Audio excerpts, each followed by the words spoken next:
ದುಷ್ಟರ ಸಂಹಾರ ಮಾಡಿ ಶ್ರೇಷ್ಠರ ರಕ್ಷಣೆ ಮಾಡುವ ತಾಯಿಯ ಮನೆ. ಹಾಗೂ ನನ್ನ ಪತಿ ಮೈಥುನಕ್ಕೆ ಯಾವುದೇ ರೀತಿ ತೊಂದರೆಯಾಗದಂತೆ ರಕ್ಷಣೆ ಮಾಡುವ ಭಾರ ನಿನ್ನಲ್ಲಿ ಕೂಡಿದೆ ತಾಯಿ, ನಿನ್ನಲ್ಲಿ ಕೂಡಿದೆ.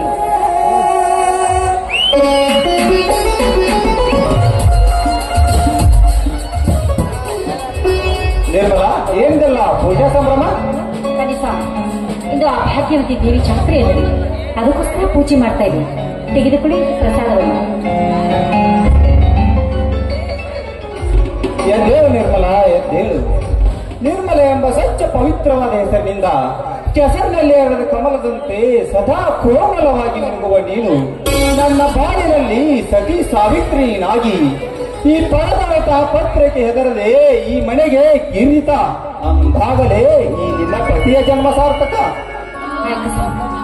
ಆ ಶ್ರೀರಾಮನ ಸತಿ ಕಾಡಿನಲ್ಲಿ ಹರಿದಾಡಿದರೂ ಕೂಡ ಗಂಡನ ಶ್ರೀ ಚರಣದಲ್ಲಿ ಅನುಕರಣೆ ಮಾಡಿ ಅವರ ನಾಮ ಸ್ಮರಣೆ ಒಂದೇ ಕೈವೊಂದು ಧರೆಗೆ ತಂದೆ ನಾನು ಕೂಡ ಸದಾ ನಿಮ್ಮ ಪಾದ ಸೇವಕನಾಗಿ ನಿಮ್ಮ ನಡೆ ನುಡಿಯನ್ನು ಪಾಲಿಸಿ ಈ ಮನೆ ಕೀರ್ತಿಯೊಂದಿಗೆ ನಿಮ್ಮ ಹೆಸರು ತರ್ತೀನಿ. ಧನ್ಯನಾದೆ ನಿರ್ಮಲ, ಧನ್ಯನಾದೆ. ಜನವಂತರ ದಬ್ಬಾಳಿಕೆ ಈ ನಾಡಿನಲ್ಲಿ ಗುಬ್ಬಿಯಂತೆ ಗೂಡು ಕಟ್ಟಿ ಬಡತನದಿಂದ ಬಳಲಿ ಬೆಂದಾದರು ಈ ಬಡವರ ಗಂಡನೆ ಎಂದಿಗೂ ನಡುಗಲಾರದು. ಆ ಪೊಂಡವದ್ರೇಗೌಡ ಎಷ್ಟೇ ತಪ್ಪಿನಿಂದ ಒಪ್ಪಿದರೆ ಯೋಗಿ ಮೆರೆದರು. ಅವನು ಕಟ್ಟುತ್ತಿರುವ ಅವನ ದೊರೆತನ ಸಾಮ್ರಾಜ್ಯವನ್ನು ನನ್ನ ತಮ್ಮ ಸತ್ಯವಂತನಿಂದ ನಿರ್ನಾಮ ಮಾಡಿಸಿ ಈ ಕರುಣಾರ್ದಯ ಕಗ್ಗ ಕ್ಷಣದಿಂದ ಅವನ ರುಂಡವನ್ನೇ ಮುಂಡದಿಂದ ಬೇರ್ಪಡಿಸಿ ಮತ್ತೆ ರಾಮರಾಜ್ಯವನ್ನು ಸ್ಥಾಪನೆ ಮಾಡುತ್ತೇನೆ. ಸ್ವಾಮಿ, ನೀನು ಹೇಳೋ ಮಾತು ನನಗೊಂದು ಅರ್ಥನೇ ಆಗ್ತಿಲ್ಲ. ನೋಡಿ, ಬಿಸಿಲಿನಿಂದ ಬಾಯಾರಿ ಬಂದಿರಿ ನೀವು. ಕೈಕಾಲು ಮುಖ ತೊಳೆದುಕೊಂಡು ಆ ದೇವರಿಗೆ ನಮಸ್ಕರಿಸಿ.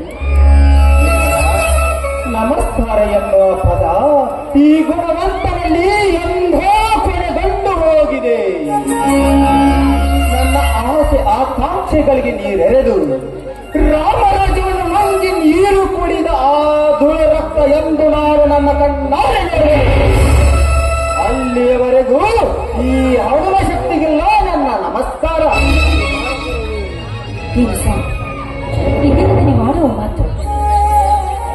ಹುಲಿ ಅಂತ ತಮ್ಮಂದಿರಿದ್ರು ಕೂಡ ನಿಮ್ಗೆ ಯಾವ ಸ್ಥಿತಿ ಬಂದಿದೆ ಅಂತ ಆ ದೇವರ ಮೇಲೆ ಪ್ರಮಾಣ ಮಾಡಿ ಹೇಳಿ. ನಿರ್ಮಲ, ಈ ದೇವರ ಮೇಲೆ ಆಣೆ ಮಾಡಿಸಿ ನನ್ನ ಆಣೆ ಬಲ ನನ್ನಿಂದ ಕಸಿದುಕೊಳ್ಳಬೇಡ. ಇದಕ್ಕೆ ನನ್ನ ತಮ್ಮಂದಿರ ಹರ್ಮಶಕ್ತಿ ಪ್ರದರ್ಶನವೇ ಕಾರಣ.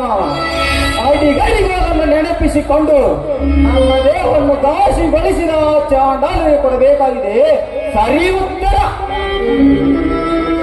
ಸ್ವಾಮಿ, ಕಣ್ಣಾರೆ ನೋಡಲಾರೆ ಈ ಕೃತಿಯನ್ನು.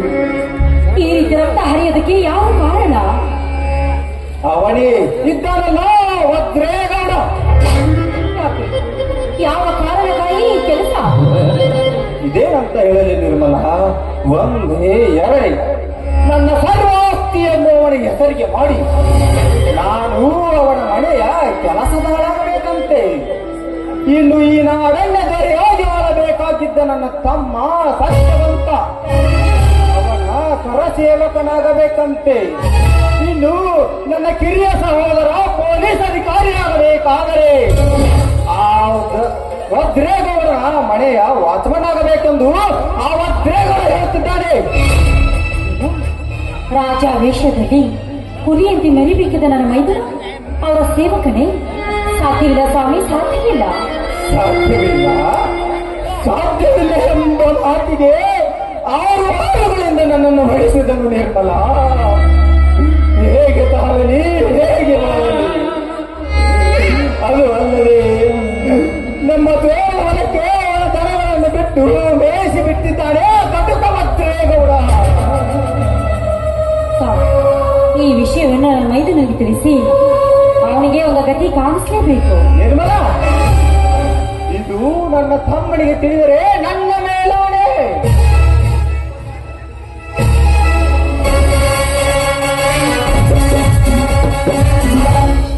ಅಣ್ಣ ಅತ್ತಿಗೆ. ಬಾರಪ್ಪ ಮೈದನ, ಈಗ ಬಂದೇನು? ತಮ್ಮ ಈಗ ಬಂದೀರಪ್ಪ? ಹೌದಣ್ಣ, ಈಗ ತಾನೇ ಬಂದೆ. ಅಲ್ಲಪ್ಪ ಮೈದನ, ನಾನು ಒಂದು ವಾರದಿಂದ ನೋಡ್ತಾನೆ ಇದ್ದೀನಿ. ಕುಸ್ತಿ ಕಬಡ್ಡಿ ಅಂತ ಮನೆ ಬಿಟ್ಟು ತಿರ್ಗಾಕತ್ತಿಲ್ಲ. ಮನೆ ಹೇಳೋರು ಕೇಳಿದ್ರ? ಅತ್ತಿಗೆ, ನಿಮ್ಮಿಬ್ಬರನ್ನು ಬಿಟ್ಟು ನನಗೆ ಯಾರಿದ್ದಾರೆ ಹೇಳೋರು ಕೇಳೋರು? ಒಂದು ವಾರ ಮನೆ ಬಿಟ್ಟು ತಿರುಗಿದ್ರು ಕೂಡ ನಿಮ್ಮಿಬ್ಬರನ್ನು ನನ್ನ ಹೃದಯದಲ್ಲಿ ಇರಿಸಿಕೊಂಡು ಆ ಭಾಗ್ಯವಂತ ಜಾತ್ರೆಗೆ ಏರ್ಪಡಿಸಿದ ಅಂತಾರಾಷ್ಟ್ರೀಯ ಕುಸ್ತಿ ಮಂದಿರದಲ್ಲಿ ಇಡೀ ಕಣಕ್ಕೆ ಶಕ್ತಿ ಹೊಡೆದು ಪ್ರಥಮ ಸ್ಥಾನ ಬಂದು ಈ ಕಡೆಯನ್ನು ಕಿತ್ತುಕೊಂಡು ಬಂದಿರುವೆ ನೋಡಿ. ನಿನ್ನನ್ನು ನನ್ನ ತಮ್ಮನನ್ನಾಗಿ ಪಡೆದ ನನ್ನ ಜನ್ಮ ಸಾರ್ಥಕವಾಯಿತು. ಬಾರಪ್ಪ ತಮ್ಮ. ಹೌದು ಸ್ವಾಮಿ, ಹುಲಿ ಹೊಟ್ಟೆಯಲ್ಲಿ ಹುಲಿನೇ ಹುಟ್ಟಬೇಕಲ್ಲ. ನಿಶ್ಚಯವಾಗಿದೆ ನಿರ್ಮಲ ನಿನ್ನ ಮಾತು. ಹುಲಿ ಹೊಟ್ಟೆಯಲ್ಲಿ ನಿಜವಾಗಲೂ ಹುಲಿಯೇ ಹುಟ್ಟಿ ಬಂದಂತಾಗಿದೆ. ಹಾ ತಮ್ಮ, ಯಾಕಮ್ಮ ಯಾಕೆ ಈ ಮಾತನ್ನು ಗಾಬರಿಸಿ ಹೇಳ್ತಿರ್ವಲ್ಲ? ಹಾಗೇನಿಲ್ಲಪ್ಪ ತಮ್ಮ, ನನಗೇನೂ ಆಗಿಲ್ಲ.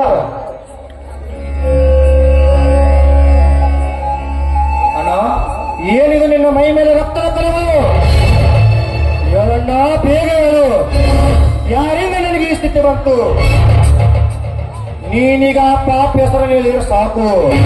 ಆ ನರಕರನ್ನೇ ತಂದು ನಿಮ್ಮಿಬ್ಬರ ಪವಿತ್ರವಾದ ಪಾದದ ಮೇಲೆ ಕಡಿದಾಕ್ತೀನಿ. ಅಂಥದ್ದೇನಿಲ್ಲಪ್ಪ ತಮ್ಮ, ನನಗೇನೂ ಆಗಿಲ್ಲ. ಮೊನ್ನೆ ತಂದ ಹೊಸ ಹೋರಿ ರೆಂಟ ಹೊಡೆಯಲಿಕ್ಕೆ ಕುಂಟೆ ಜೋಡಿಸಿದಾಗ ಬೇಟೆಗಾರನಿಗೆ ಬೆದರಿ ಓಡೋಡ್ತಾ ಹೋಗಿ ನನ್ನನ್ನು ಕೆಡಿಬೇಕಿದೆ ಅಷ್ಟೇ ಅಪ್ಪ. ಹೌದಣ್ಣ, ಹಾಗಾದ್ರೆ ಆಸ್ಪತ್ರೆಗೆ ಹೋಗೋಣ. ಅಂತಂದೇನಿಲ್ಲ ತಮ್ಮ, ನನ್ನೊಂದು ಮಾತು ನಡೆಸಿಕೊಡ್ತೀಯಾ? ಒಂದೇ ಕಣ್ಣ, 1000 ಮಾತಾದರೂ ಹೇಳು, ನಡೆಸಿಕೊಡ್ತೀನಿ. ನನಗೆ ಕೊಟ್ಟ ಮಾತನ್ನು ತಪ್ಪಿಸಬೇಕೆಂದು ಆ ಸೂರ್ಯಚಂದ್ರೇ ಕತ್ತಲಾವರಿಸಿಕೊಂಡು ಬಂದರು. ಆ ಕತ್ತಲ ಪುರ ಹಿಡಿದು ನಿನ್ನ ಮಾತು ನಡೆಸಿಕೊಡ್ತೀನಿ. ಗೊಡಗು ಸಿಡಿಲಿನಿಂದ ಬೋರ್ಗರೆದ ಮಳೆಯಾಗಿ ಸಮುದ್ರವೇ ಉಕ್ಕೇರಿ ಬಂದರು. ಅದರ ವಿರುದ್ಧ ಇಜಾಡಿ ನಿನ್ನ ಮಾತು ನಡೆಸಿಕೊಡ್ತೀನಿ. ಹೇಳಣ್ಣ, ಯಾವ ನಿನ್ನ ಮಾತು? ತಮ್ಮ, ಇವರು ಯಾರು ಅಂತ ನಿನಗೆ ಗೊತ್ತೇನಪ್ಪ? ಎಂತ ವಕ್ರ ವೈಭವ ಹೊಂದಿದ್ದಾರಲ್ಲ, ಯಾರನ್ನ ಇವರು? ತಮ್ಮ, ಇವರು ಬಡವರ ಬಂಧು, ಧರ್ಮದ ಸಿಂಧು. ಅಷ್ಟೇ ಅಲ್ಲ, ನೊಂದವರಿಗೆ ತಂದೆ ಆಗಿ 60 ಹಳ್ಳಿಗೆ ಅರಸರಾಗಿ ಮೆರೆದ ಇವರು ನಮ್ಮೂರದರೇ ಅಪ್ಪ, ನಮ್ಮೂರದರೇ.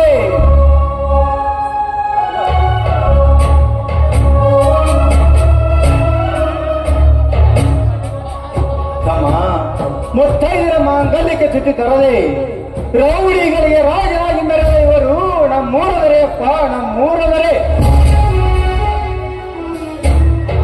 ಅವರಂತೆ ನೀನು ನ್ಯಾಯ ನಿಷ್ಠೂರಕ್ಕೆ ಉಸಿರು ಕೊಟ್ಟು ಈ ಮನೆಗೆ ಹೆಸರು ತರ್ತೀಯ ತಮ್ಮ.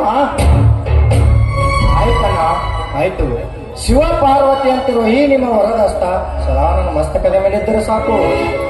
ನ್ಯಾಯ ನಿರಸನ ಮಾಡಿ ಅನ್ಯಾಯ ನಿರಸನೆಂದಿರುವ ಈ ನಾಡಿನ ಶ್ರೀಮಂತ ಶಿರನೇ ತೆಗಿತಿದ್ದೇನೆ. ಧರ್ಮದ ಹೆಸರಿನಲ್ಲಿ ವಿಷ ಬೀಜ ಬಿದ್ದಿದೆ. ನಿತ್ಯ ಅಭ್ಯಾಸದ ಮಾಂಗಲ್ಯ ಕಿತ್ತೋಗಿ ಆ ಚಾಲರ ಚಂಡನೆ ತೆಗಿತೀನಿ. ತಮ್ಮ, ಹಣದ ಮರದಲ್ಲಿ ನಾಡವತ್ತರ ಮನೆಯನ್ನು ಮಸಲು ಮಾಡಿ ಅವನ ಹಣದ ರಾಶಿ ಮೇಲೆ ಕುಳಿತು ಗೋಕಾಸಿನ ಹೊತ್ತು ಆ ನರವಂತಕರ ವಂಶವನ್ನು ನಿರ್ವಂಶ ಮಾಡಿಬಿಟ್ಟು. ಅಮ್ಮ, ಇದೇನಪ್ಪ ನಿನ್ನ ಮಾತು? ಹೌದಣ್ಣ, ಹೌದು. ನಿಮ್ಮ ಕೈ ಕುತ್ತಿಗೆ ಸತ್ತಿನ ಪ್ರಬಲವಾಗಿ ನಿಂತುವಾಗ ನನಗೆ ಇನ್ಯಾವುದು ಭಯವಿಲ್ಲ. ನೀನು ಒಂದು ಸಾರಿ ನನ್ನ ತಮ್ಮನೇ ನಮ್ಮೂರ ದೊರೆಯೆಂದು ಎದೆ ತಟ್ಟಿ ಹೇಳಿದ್ರೆ ಸಾಕು. 60 ಆಸ್ತಿ ಕದ್ದು ನಾನೇ ಹೆಸರಿನ ಮೇಲೆ ಇತ್ತಿರುವ ನಾನೇ ಒತ್ತಾಳದಿದ್ದೆ. ಈ ನಿನ್ನ ತಮ್ಮ ಸತ್ಯವಂತನೇ ಅಲ್ಲ, ಇದು ನಿನ್ನ ಪಾದ ಮೇಲಾಣಿಗೂ ಸತ್ಯನ. ಎದ್ದೇಳು ಸಹೋದರ, ಎದ್ದೇಳು. ನಿನ್ನನ್ನು ನನ್ನ ತಮ್ಮನನ್ನಾಗಿ ಪಡೆದ ನನ್ನ ಜನ್ಮ ಸಾರ್ಥಕವಾಯಿತು. ಭಾರತ ಕುಸ್ತಿಪಟು.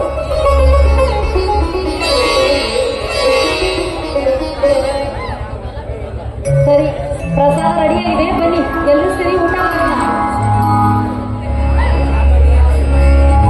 ಸರಿ ನಿರ್ಮಲ, ನನ್ನ ಕಿರಿಯ ಸಹೋದರ ಶ್ರೀಧರ ಬರುವನಿದ್ದಾನೆ ಇವತ್ತು ಊರಿನಿಂದ. ಬರಲಿ, ಎಲ್ಲರೂ ಸೇರಿ ಊಟ ಮಾಡೋಣ.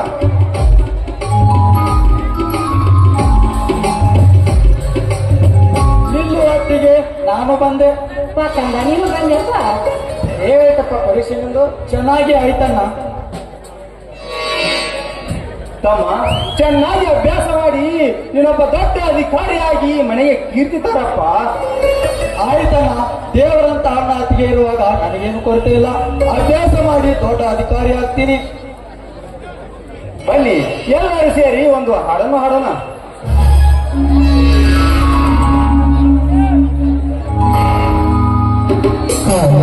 ತುಂಬಿನ ಮಗಾಗಿ ಬಂತು